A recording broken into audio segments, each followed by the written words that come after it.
बिस्मिल्लाहिर्रहमानिर्रहीम। अस्सलाम वालेकुम। Topic number 10.2 damped oscillations.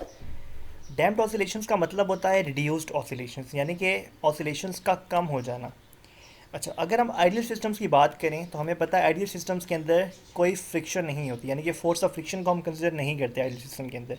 जब कोई फोर्स ऑफ फ्रिक्शन नहीं होती तो जो बॉब या जो बॉल वाइब्रेट कर रही होती है वो इनडेफिनेट टाइम के लिए वाइब्रेट करती रहती है, या जो ऑब्जेक्ट ऑसिलेट कर रहा होता है वो इनफाइनाइट टाइम के लिए ऑसिलेट करता रहता है। अगर हम सिंपल पेंडुलम की बात करते हैं तो मैं अगर इस बॉब को पॉइंट ए पर लेकर आता हूँ, जब मैं पॉइंट ए पर छोड़ूंगा तो ये बॉब इनफाइनाइट टाइम के लिए अपने मीन पोजीशन पॉइंट ओ के अराउंड ऑसिलेट करता रहेगा इस तरह। ठीक है, ये स्टॉप नहीं करेगा। क्यों? क्योंकि कोई फोर्स ऑफ फ्रिक्शन ही नहीं है जो इस बॉब की मोशन को रोक सके। लेकिन आइडियल सिस्टम जो होता है ये रियल लाइफ में हम इसको अचीव नहीं कर सकते।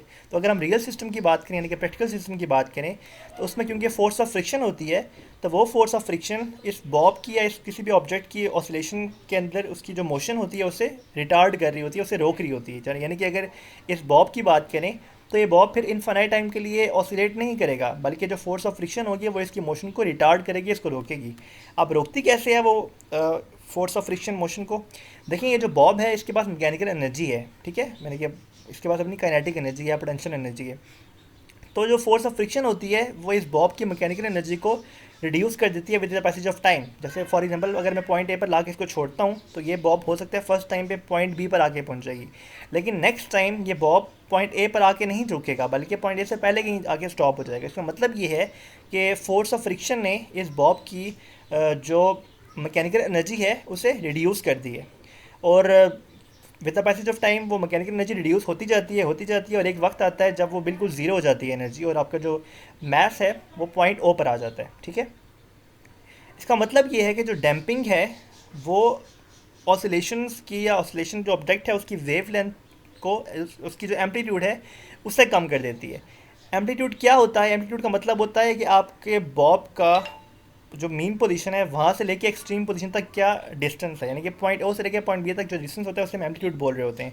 तो डैम्पिंग क्या करती है? डैम्पिंग इस एम्पलीट्यूड को कम कर देती है। जैसे यहाँ पर मैंने यहाँ पर ड्रॉ किया हुआ है, देखें ये ओरिजिन है, यानी कि मीन पोजीशन है सिंबल पेंडुलम की। ये प्लस पॉजिटिव डायरेक्शन में एम्पलीट्यूड है और ये नेगेटिव नेगेटिव डायरेक्शन में एम्पलीट्यूड है। देखें with the passage of time क्या हो रहा है, शुरू में तो उसकी एम्पलीट्यूड ज़्यादा था, यहाँ से लेके यहाँ तक पॉजिटिव एम्पलीट्यूड है। शुरू में ज़्यादा था, जैसे जैसे टाइम गुजरता गया उसका जो एम्पलीट्यूड है वो कम होता गया और यहाँ पर आके बिल्कुल वो ज़ीरो हो गया। एम्पलीट्यूड का मतलब है कि जो बॉब है यहाँ पर आके मीन पोजीशन पे आ गया है। ठीक है, तो क्या है जी, रियल बेसिस के ऊपर फोर्स ऑफ फ्रिक्शन आपकी मोशन को डैम कर रही होती है, आपकी मोशन को रिटार्ड कर रही होती है। क्यों कर रही होती है? क्योंकि वो आपकी बॉब की मैकेनिकल एनर्जी को रिड्यूस करती जाती है with the passage of time. तो डेफिनेशन क्या बन जाती है डैम्प्ड ऑसिलेशंस की? The oscillation of a system in the presence of some resistive force. यहाँ पर रेजिस्टिव फोर्स क्या होती है? Force of friction. अब हमारी बुक में एक एग्जांपल डिस्कस की हुई है डैम्प्ड ऑसिलेशन की, जिसका नाम है शॉक एब्जॉर्बर्स, जिसको हम डैम्पर्स भी बोलते हैं। शॉक एब्जॉर्बर्स में क्या होता है? शॉक एब्जॉर्बर्स के पहले हम कंपोनेंट्स देख लेते हैं। इसमें हमारे पास दो माउंट आई हैं, एक है अपर माउंट आई, ये जो ऊपर वाली है, एक है लोअर माउंट आई जो नीचे है। अपर माउंट आई को हम कार फ्रेम के साथ अटैच करते हैं, यानी कि ऊपर वाली जो कार की बॉडी होती है, और लोअर माउंट आई को हम टायर की एक्सल के साथ अटैच करते हैं। ठीक है, उसके बाद यहाँ पर एक पिस्टन होता है, हम इसमें कोई लिक्विड या कोई फ्लूइड ऐड करते हैं। फिर हमारे पास ये एक रॉड है, ये हमारे पास रिजर्वायर ट्यूब है, ये कुछ वॉल्स हैं। यह फंक्शन कैसे करती है? बेसिकली जैसे कि नाम से ज़ाहिर है, शॉक एब्जॉर्बर्स। ये जब भी आपकी गाड़ी स्पीड ब्रेकर के ऊपर से गुजरती है तो ये उस शॉक को, उस वाइब्रेशन को एब्जॉर्ब कर लेती है। इसके ऊपर ना स्प्रिंग्स लगे होते हैं, यूँ करके आपकी बुक में भी स्प्रिंग्स ड्रॉ किए हैं डॉटेड लाइन से, मैंने यहाँ पर ड्रॉ नहीं किए। तो अगर हम शॉक एब्जॉर्बर्स ना लगाएं गाड़ी पे, अगर वो सिर्फ स्प्रिंग्स हों, तो स्प्रिंग क्या करेंगे? आपको पता है स्प्रिंग जो होते हैं वो ज़्यादा ऑसिलेट करते हैं जब भी उनको हल्की सी डिस्टर्बेंस दी जाए। तो जब आपकी गाड़ी स्पीड ब्रेकर के ऊपर से गुजरेगी और सिर्फ स्प्रिंग्स होंगे तो स्प्रिंग ऑसिलेट करेंगे, तो आपकी गाड़ी जो है वो आउट ऑफ कंट्रोल हो जाएगी, आप उससे कंट्रोल नहीं कर पाएंगे। तो शॉक एब्जॉर्बर्स क्या करते हैं? बेसिकली जब आपकी ये गाड़ी स्पीड ब्रेकर के ऊपर से गुजर रही है तो आप ऑब्वियसली यहाँ से नीचे से टायर की वजह से भी ऊपर की तरफ प्रेशर लग रहा है, और ऊपर गाड़ी की वेट की वजह से भी नीचे की तरफ प्रेशर लग रहा है। जब इस तरह प्रेशर लगेगा दोनों माउंटेड आइस के ऊपर, तो ये जो पिस्टन है, जब ऊपर से प्रेशर लग रहा है तो पिस्टन क्या करेगा? वो डाउनवर्ड्स की तरफ मूव करेगा। ठीक है, ये जो पिस्टन है ये डाउनवर्ड्स मूव करेगा। जब पिस्टन डाउनवर्ड मूव करेगा तो आप देखें यहाँ पर लिक्विड है, यहाँ पे इस ट्यूब में लिक्विड पड़ा हुआ है, और ये वॉल्स हैं। वॉल्स का मतलब होता है ओपनिंग्स, और जो लिक्विड्स होती हैं ना, ये जो फ्लूइड्स हैं ये इनकम्प्रेसिबल होते हैं, कंप्रेस नहीं होते। जब पिस्टन नीचे की तरफ मूव करेगा, लिक्विड ने तो कंप्रेस होना नहीं है, तो लिक्विड इन होल्स की मदद से ऊपर की तरफ मूव करनी शुरू हो जाती है और पिस्टन जो है नीचे आ जाता है। और अब यहाँ पर जो दो आपको वॉल्व्स नज़र आ रहे हैं ब्लैक कलर के, जब यहाँ से प्रेशर लगेगा तो इन वॉल्व्स की मदद से जो लिक्विड है ये रिजर्वायर ट्यूब में आ जाएगा। और इस तरीके से जो आपके जो ये शॉक अब्जॉर्बर्स हैं, ये आपकी गाड़ी के जो ऑसिलेशन होंगी, जो यहाँ पे नीचे से जो प्रेशर लगा था, ऊपर से जो प्रेशर लगा था, जो ऑसिलेशन हो रही थी उसको वो अब्जॉर्ब कर लेंगी। पिस्टन डाउनवर्ड्स मूव करता है, जो लिक्विड होता है वो वॉल की मदद से ऊपर चला जाता है, जो नीचे वाला लिक्विड होता है वो रिजर्वायर में आ जाता है और आपका जो ये जो सिस्टम है ये शॉक को एब्जॉर्ब कर लेता है, शॉक को डैम कर देता है। ठीक है। टॉपिक नंबर 10.3 है वेव मोशन। हमारी ज़िंदगी के अंदर वेव्स बहुत ज़्यादा इंपॉर्टेंस की हामिल हैं, क्योंकि वेव्स बेसिकली एनर्जी कैरी करती हैं। सिंपल से एग्जांपल ले लें, जैसे अभी मैं बोल रहा हूँ, तो मैं बोल रहा हूँ तो क्या हो रहा है, साउंड एनर्जी प्रोड्यूस हो रही है। ठीक है। तो जो साउंड वेव्स है ना, वो उस एनर्जी को मेरे मुंह से लेके एयर पार्टिकल्स एयर से होते हुए इस लैपटॉप तक लेकर आ रही हैं, फिर लैपटॉप की मदद से आप उसे सुन पा रहे हैं। ठीक है। और सेकंड बात, वेव्स को जनरेट करने के लिए हमारे पास एक वाइब्रेटिंग सोर्स का होना लाजमी है, और इस केस में वाइब्रेटिंग सोर्स मेरा माउथ है। मैं अपने मुंह को ऑसिलेट कर रहा हूँ, मैं बोल रहा हूँ, तो उससे साउंड एनर्जी प्रोड्यूस हो रही है, जो कि वेव्स उसे ला के आप तक लेकर आ रहे हैं। अब हम कुछ एक्टिविटीज़ देखते हैं जिनकी मदद से हम वेव्स को जनरेट करेंगे और उसकी हम लोग ट्रांसफॉर्मेशन देखेंगे कि वो कैसे ट्रांसफ़र होती हैं, कैसे प्रोपगेट करती हैं। एक्टिविटी 10.1 है, जिसमें हम लोगों ने एक वाटर बाथ ले लिया या वाटर टब ले लिया। वाटर टब के अंदर मैंने जो है पानी भरा हुआ है यहाँ पे सारा, हम इसको जूम करके देख लेते हैं। और मैंने ये एक कॉर्क रखा हुआ है, यानी कि मैंने कोई ढक्कन रख दिया है यहाँ पर, किसी भी बॉटल का ढक्कन रख दिया है। अब मैं क्या करूँगा, मैं उसके दूसरे एंड पर पेंसिल डिप करता हूँ, अप एंड डाउन पेंसिल को मूव करवाता हूँ। जब मैं पेंसिल को अप एंड डाउन मूव करवाऊँगा तो इस पेंसिल के अराउंड हमारे पास वेव जनरेट होंगी इस फॉर्म में। ठीक है। ये सारी हमारी वेव जनरेट हो रही हैं। तो होगा क्या, आपको जो ये कॉर्क है ये अप एंड डाउन मूव करता हुआ नज़र आएगा। इसका मतलब ये है कि वेव्स जो अपने अपने पेंसिल को अप एंड डाउन मूव करवाया है, वो वाटर बाथ के एक कोने में करवाया है, उससे वेव्स जनरेट हुई हैं, जिसने दूसरे कोने में जो मौजूद कॉर्क था उसको अप एंड डाउन मूव करवाया। इसका मतलब ये है कि वेव्स ने इस एनर्जी को जो आपने पेंसिल के अंदर मैकेनिकल एनर्जी ट्रांसफ़र की थी, उस एनर्जी को इस पॉइंट से लेके इस पॉइंट तक ट्रांसफ़र कर दी है। यानी कि वेव ने एनर्जी ट्रांसफ़र कर दी है without transferring the particle, without transferring the matter.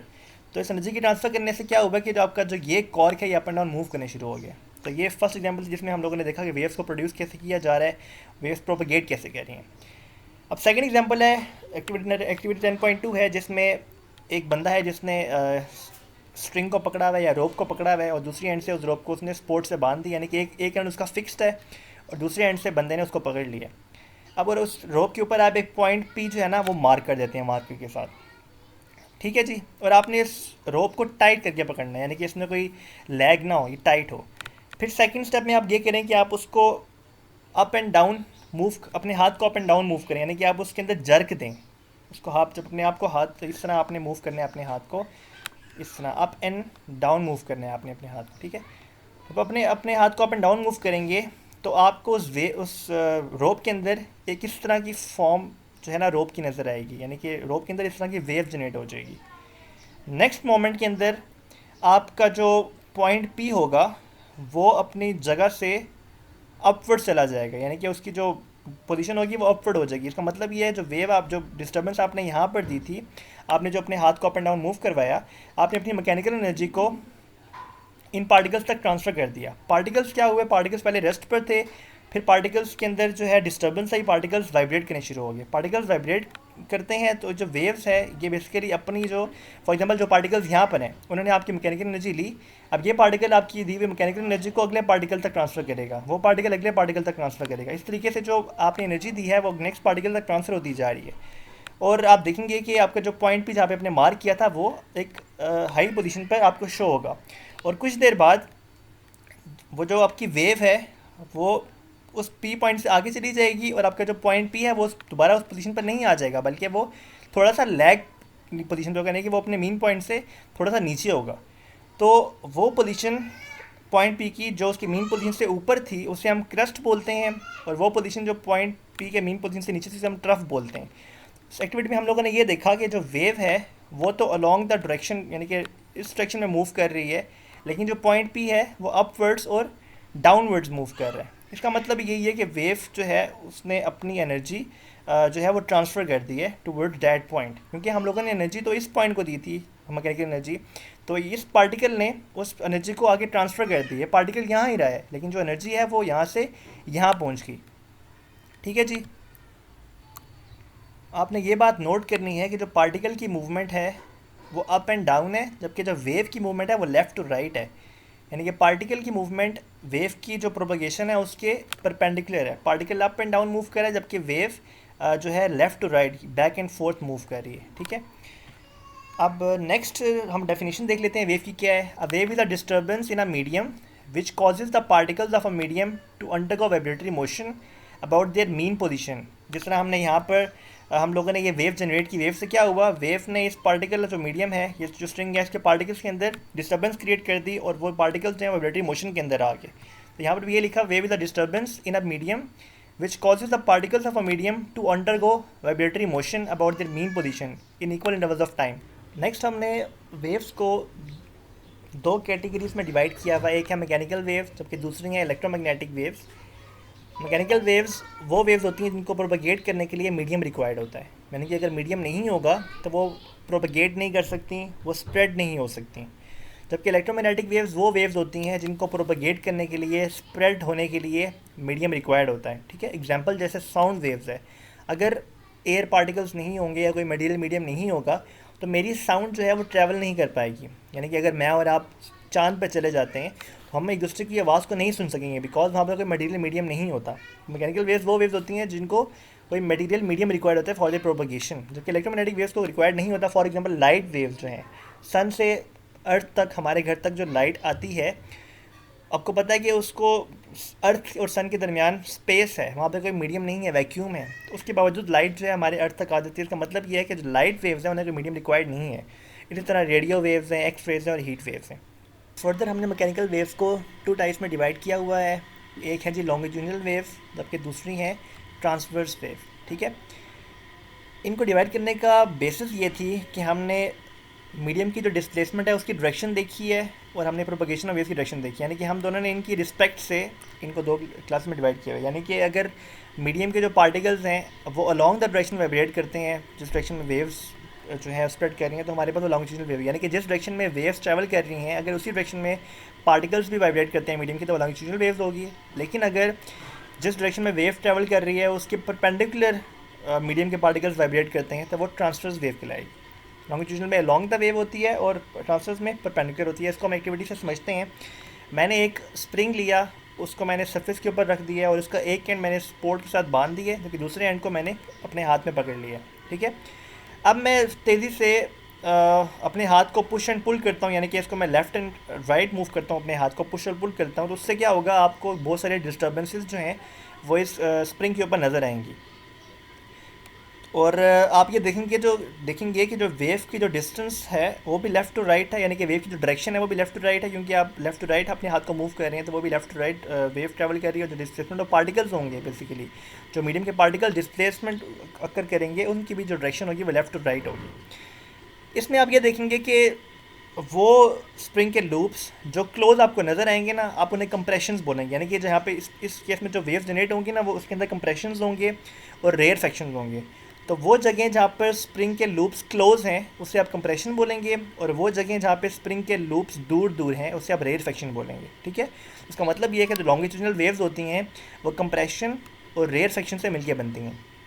Second बात, दो कंसेक्टिव कंप्रेशन, यानी कि कंसेक्टिव का मतलब होता है जो जो बिल्कुल साथ कंप्रेशन होती हैं, दो कंसेक्टिव कंप्रेशन के दरमियान जो डिस्टेंस होगा ना उससे हम लोग वेवलेंथ कहते हैं। दो कंसेक्टिव कंप्रेशन ले लो या दो कंसेक्टिव रेयर सेक्शंस ले लें तो उससे हम क्या बोलते हैं, वेवलेंथ। तो लॉन्गिट्यूडिनल वेव्स क्या होती हैं, लॉन्गिट्यूडिनल वेव्स के अंदर particles of medium moves back and forth, वो left and right back and forth move करते हैं along the direction of propagation, यानी कि जिस डायरेक्शन में वेव्स प्रोपगेट कर रही होती हैं उसी डायरेक्शन में पार्टिकल्स ऑफ मीडियम भी वाइब्रेट कर रहे होते हैं। इसमें देखें लेफ्ट राइट जो है वेव मूव कर रही है ना, इसी डायरेक्शन में पार्टिकल्स भी वाइब्रेट कर रहे हैं। अब सेकंड जो टाइप है मैकेनिकल वेव्स की वो है ट्रांसवर्स वेव। इस केस में मैं फिर अपने स्प्रिंग को जो है सपोर्ट साथ बांध देता हूँ, नीचे मैंने जो है सरफेस रखी हुई है और मैं दूसरे एंड से इसको पकड़ लेता हूँ। अब मैं अपने हाथ को लेफ़्ट और राइट नहीं बल्कि अप एंड डाउन मूव करवाता हूँ। जब मैं अपने हाथ को अप एंड डाउन मूव करवाऊँगा तो आपको रोप के अंदर जो स्प्रिंग के अंदर इस तरह की अप एंड डाउन डिस्टर्बेंस नज़र आएगी, ठीक है। तो इस तरह की जो वेव्स होती हैं जिनमें जो क्रस्ट और ट्रफ से मिलकर बनी होती हैं उन्हें हम बोलते हैं वो ट्रांसवर्स वेव हैं। कि ट्रांसवर्स वेव के अंदर देखें जो जगह मीन पोजीशन से जो आपके पास स्ट्रेट रोप थी पहले, जब स्ट्रेट स्प्रिंग था, उससे जो ऊपर होती हैं हाईएस्ट पॉइंट पे, उसे आप क्रस्ट बोलते हैं। जबकि वो जो पार्टिकल्स हैं स्प्रिंग के जो अपने मीन पोजीशन से डाउनवर्ड मैक्सिमम डिस्टेंस पर होते हैं उन्हें हम ट्रफ्स बोलते हैं। लेकिन इस केस में आप ये देखें कि जो वेव की मूवमेंट है वो तो लेफ़्ट टू राइट ही है, वेव तो लेफ़्ट टू राइट ही मूव कर रही है। यहाँ पे आपने डिस्टर्ब किया था ना इस स्प्रिंग को, तो यहाँ से डिस्टर्बेंस जो आगे जाती गई है जाती गई है यहाँ तक आ गई है, तो वेव तो बेसिकली लेफ़्ट टू राइट ही मूव कर रही है। लेकिन जो पार्टिकल्स ऑफ द मीडियम है वो अप एंड डाउन मूव कर रहे हैं। इसका मतलब ये है कि wave left to right move करे जबकि पार्टिकल अप एंड डाउन, यानी कि पार्टिकल्स की जो मूवमेंट है वो वेव की मूवमेंट से परपेंडिकुलर है। इसमें अलॉन्ग थी, जबकि ट्रांसवर्स वेव में पार्टिकल्स की medium particles up and down move कर रहे हैं ना, और वेव लेफ्ट टू राइट, तो ये दोनों आपस में परपेंडिकुलर हैं। तो इसमें ट्रांसवर्स वेव में क्या होता है, फिर particles of the medium moves up and down perpendicular to the direction of propagation. जिस वेव में जिस डायरेक्शन में वेव्स प्रोपगेट कर रही हैं उसके परपेंडिकुलर आपके जो पार्टिकल्स हैं वो वाइब्रेट कर रहे होते हैं।